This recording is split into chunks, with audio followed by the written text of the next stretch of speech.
G'day guys, I'm Train, and welcome back to another Scrap Mechanic video. In this video, I've decided that I'm going to do a showcase of my Scrap Mechanic survival train world. And a while ago, I've made a video where I was showcasing my old survival railway project I made in a single player world. Instead, this will be a showcase of my series I have been doing with my friend Jack. The whole idea of the series, I wanted to show the process of me building it, but it turns out in most of the videos it was just me and Jack talking. So I guess this will be a good video to reconcile that and actually show the actual train line that we got in here. So we'll start off with the mechanic station, and I guess I'll just go down this line. So this is the line to get to the farm, which is right next to the coast, kind of like on my last series. So this is that's kind of reminiscent of that, of having the train a branch line coming off from the mechanic station going to the ocean here where the farm is. And that's kind of, yeah, the rails. So you might notice how the track kind of just stops here, and there's pieces falling down as well, which that's not supposed to be like that. What happened was I was taking the thumbnail for one of my earlier videos for that series, and so I thought I went into an older save game, but apparently I didn't, and so I deleted track here. I'll try to show what it's supposed to look like. The track's supposed to be elevated up, and there's a staircase that goes up there, and it kind of just ends here and goes into the water. But yeah, I deleted that to try to get a thumbnail of a older video, because obviously with this series I edit the videos way in advance of when they're actually recorded, so I end up having a lot more progress in the future than when the video is actually released. And so I went back into this world and deleted the track, not realizing that this was in the backup save, because I don't really have a good naming convention for my worlds. They're kind of just all similar. I guess we could show it in action. So it's automatic like my last one, except you have this control panel here. Blue is the water activation, green is to plant the crops, and then we have these black and white buttons, and so we can just do that and it'll move that all the planters there, the whole thing over. And so we can put some seeds in here.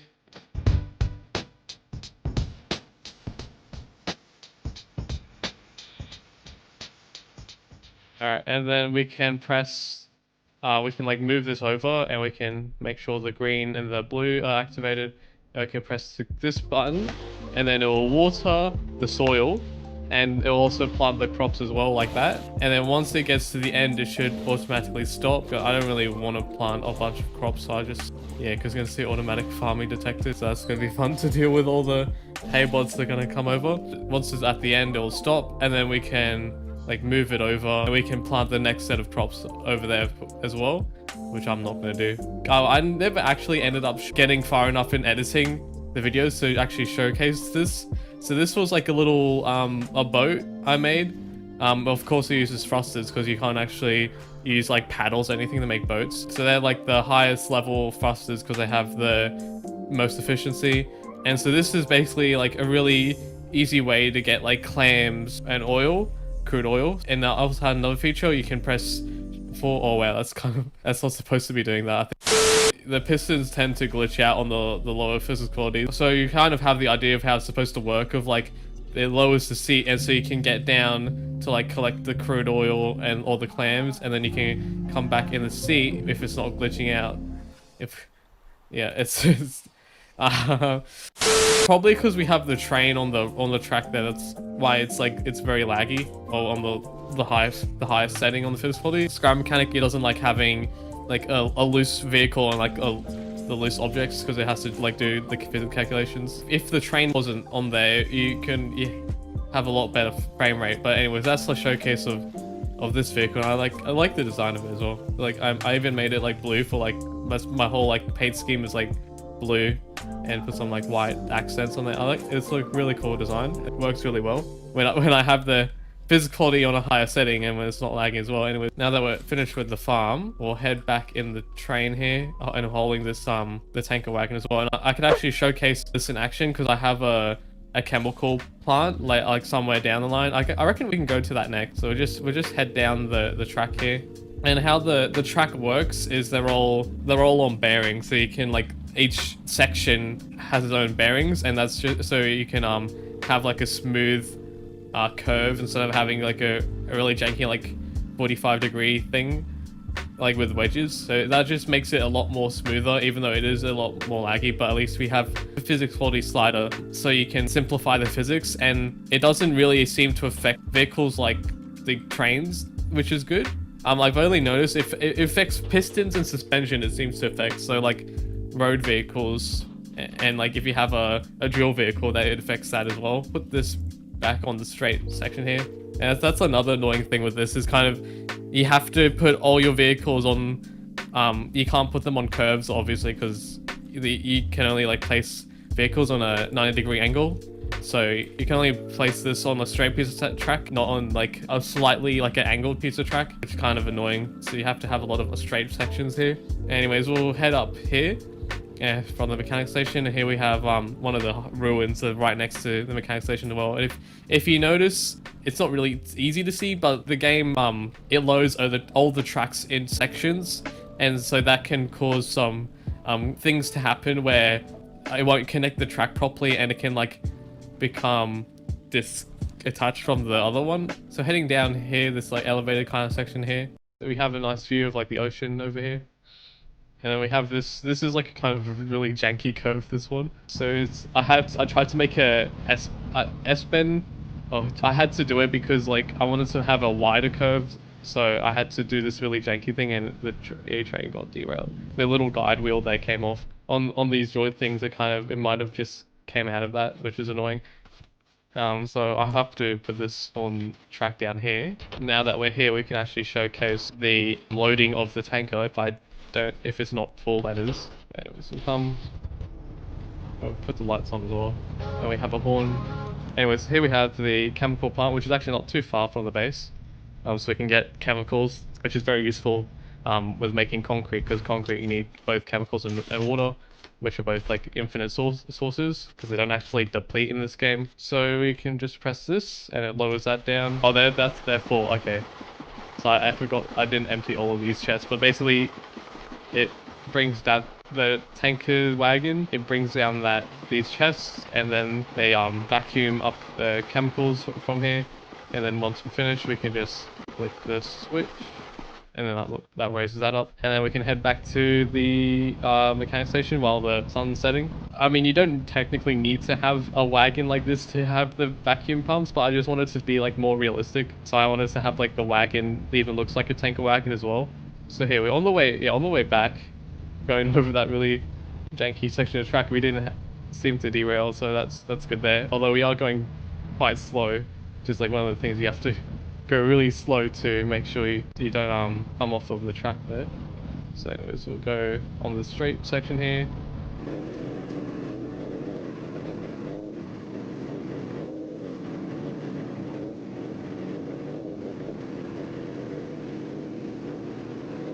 And then we have this kind of like level crossing thing, except it's not really. It's just like going over the road, and I tried to have it like low to the ground as well. So like if you have your tracks low to the ground, like the farm bots, they'll just walk over it. So I tried to do that. Like I wanted to have like either elevated or lower, so they can either just go over or under it, and I'll go. Oh, hang on, let me add a fuel. Let's just do this one. It's a good thing I put two like fuel containers on here, so we can just like connect up the other one. So I think we'll wait when the sun's risen to go down the other track as well.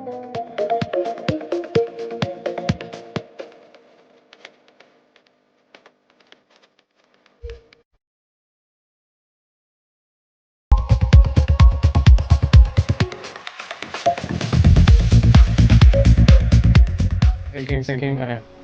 First. Alright, well, so we're back. Now that the raid is over, I will go and showcase. We'll go down this track here.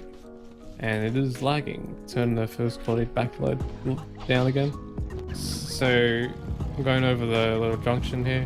And I'm basically just like following the road to the first pack station here. And we have this like crossing thing here. And I only put that there because like in that particular spot, the hay bots, they kept destroying the track, so I wanted to make like a ramp so they'll just like walk over it, just going past one of these like shacks you see like next to the roads here, the farmer shacks I guess they're called. And then unlike on the last Scrum Mechanic, the survival training world, in this one I actually I've done a train line to the second pack station as well, so it's not just the first pack station. And so going over this like little crossing thing here, and I did this as well with those shack roofs or whatever they are, the walls, just to make it more a smooth like transition when you're trying to go over like this part when you're like driving your car. Anyway, so here we have this is the first pack station, and unlike the last one, I didn't try to make the train line go inside of it and have like a ridiculously tight corner. So my idea with this, I wanted to make like a kind of like conveyor belt thing with like those low friction blocks, the mesh blocks, and just have like a piston like push these crates. So like come down here and it'll like kind of like push the crates out, and then you load the train like over here. But I never ended up doing that because I haven't actually delivered any fruits to the trader yet. I haven't actually ended up doing that because I just used this piston with a little vacuum pump to pump it in, and just like manually get the fruits and put it on like the wagon. I have a flatbed wagon. You obviously wouldn't put on this tanker wagon because that's for fuel and that, and chemicals. So anyways, I'll head back down the line here. This was what Jack was doing. I don't know, he was gonna do a lumber mill or something, but he never ended up finishing it, so it's just that thing there. Anyway, so this, you may recognize this if you watch my train junction tutorial, because this is where I did the tutorial for that over here. And I still even have that track there as well. The tutorial track, never ended up finishing that. Well, I think we would go to the trader last. So we have this little bridge here, and I wanted to make it like look like a realistic bridge as well, not just like a big floating thing. And I put like these little sleepers on the rails there, and the pillars that go to the bottom of that lake as well. So I really like that. It looks really nice. That I reckon that could probably be the thumbnail for this video, just having the train drive over the lake there. And so this is quite a long piece of track, because unlike the first packing station, the second packing station is actually quite a fair distance away. So I had to do like quite a long section of track to get there. But at least it's the corners are a lot more wider, so there's not as much like jolting when you're trying to go around it, so it's like more smooth. And I find that the train, it works better, but it tends to not derail as much when you're holding like a wagon behind you. Because if you just like driving just a locomotive, it tends to derail a lot more. So I find it's actually a lot better holding a locomotive around you. And there's a bit of a tight corner going around here, and derailed. The derailments don't seem to be as common as they were in the last video. I guess that's a good thing. I think it's just that pipe that just keeps coming off that. That's probably a physical thing as well, that because of the bearings there, they might like come off of the rails. So you want to be more careful going around these really tight corners. And that one at the back came off as well. I think it's because it's not only is it on this rail, it's not only does this it's angled to go to the left, it's also raising up as well. So that might be contributing to that coming off, the derailing of like the guide wheels coming off. So I'll just put the train up here. I might try doing a higher difficulty, and see if that relieves that derailment there. Okay, so here we are. This is the second pack station, and so you would go backward, like reverse up, and then you would have like the wagon here, like the flatbed wagon, and then load up all the fruits. Or you have the vacuum pump, loads that up, and then you get the packaged fruit, and you put that on the flatbed wagons. We'll have to try that, just driving with the fruit on it, because they're like a lot more heavier, so it might put some more stress on the track, and that might cause it like at the joints to become more bent. So we'll have to see that maybe in a future video. And I'm gonna try to go really slow around this. Hopefully it won't derail. Yeah, you can see like that. There's a bush in the way. Oh no! Did it came off again? Oh. It's kind of like when you're going down, it's like pushing that pipe into the right side there, and yeah, you can see it's kind of glitched into the side there. maybe if you want to do like an updated version of this, you would probably want to have those, make the track probably wider and use those like 3x3 wheels instead, and to try to alleviate that kind of annoying thing of it getting stuck on the side there. So that might be a tip if you want to try to replicate this whole Scrap Mechanic train survival world yourself, is have the 7 block wide track and use those like 3x3 wheels instead as the guide wheels. Okay, so now that we've gone down there, gone down the second pack station, we'll head to the hideout now. So that's just right. That would be turning right from this line here. I have my finger on the W, holding down the W key, and it seems to be fine driving down on those straightest parts of the line there. So I haven't noticed any issues with driving down the wider curves here. And then we're going over the little bridge here, and then we're gonna have to slow down and stop to switch the points. And I'll also check what engine is this, or what. So this is a level 3 engine. It's just 1 below the limit. So that's so I'm going at the speed that the level 3 engine with 1 notch below goes. Oh, holding it down, and then we just switch the points here, and we can just go down this track here. And this is going on to the hideouts. This, well, kind of like I'll do like a kind of like a side-by-side comparison. Just have like, whenever I have the opportunity, just have like the footage of the previous train world like right next to this one, and try to do a comparison, I guess. And so here we are.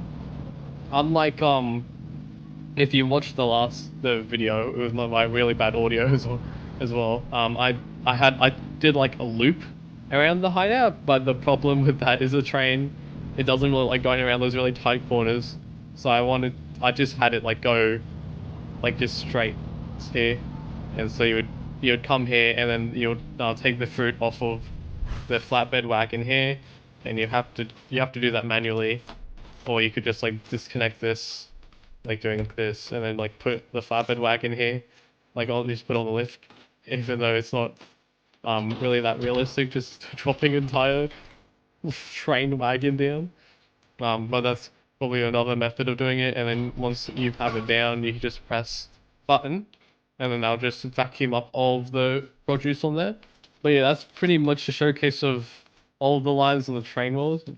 I haven't actually delivered anything yet, so I haven't even got the spud guns in this series yet. I kind of stopped playing it, playing this series with Jack, because with the series so far, it hasn't really been getting very popular. Like the videos haven't really been getting popular, so I don't really have an incentive to make any or edit any more of them, because with those like really longer videos as well, they take a lot more time to edit. So yeah, that was basically a showcase of my survival train world, the version 2.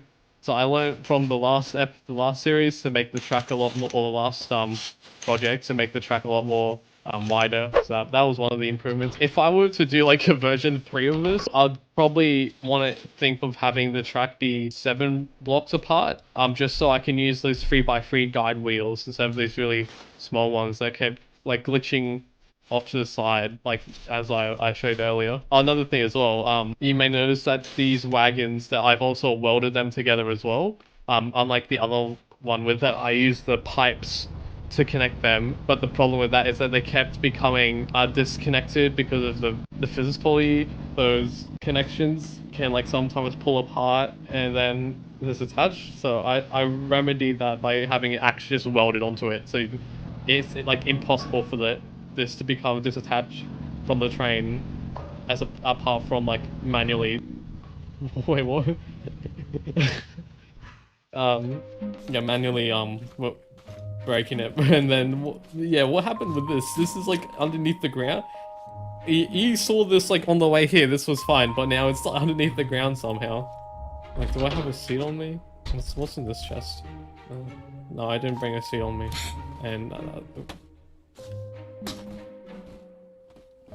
oh, I did. Oh, I'm so dumb. I didn't bother to look at my hotbar.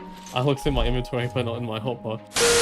Yeah, yeah. This is one of another problem as well with this whole series, is if you noticed before, with the whole loading of like the builds, it does like different sections, right? And so sometimes it'll load one section of the track, but then the next section of track, it'll like spawn it in, like I'm guessing, but this part won't be here, so and then that fell to the ground.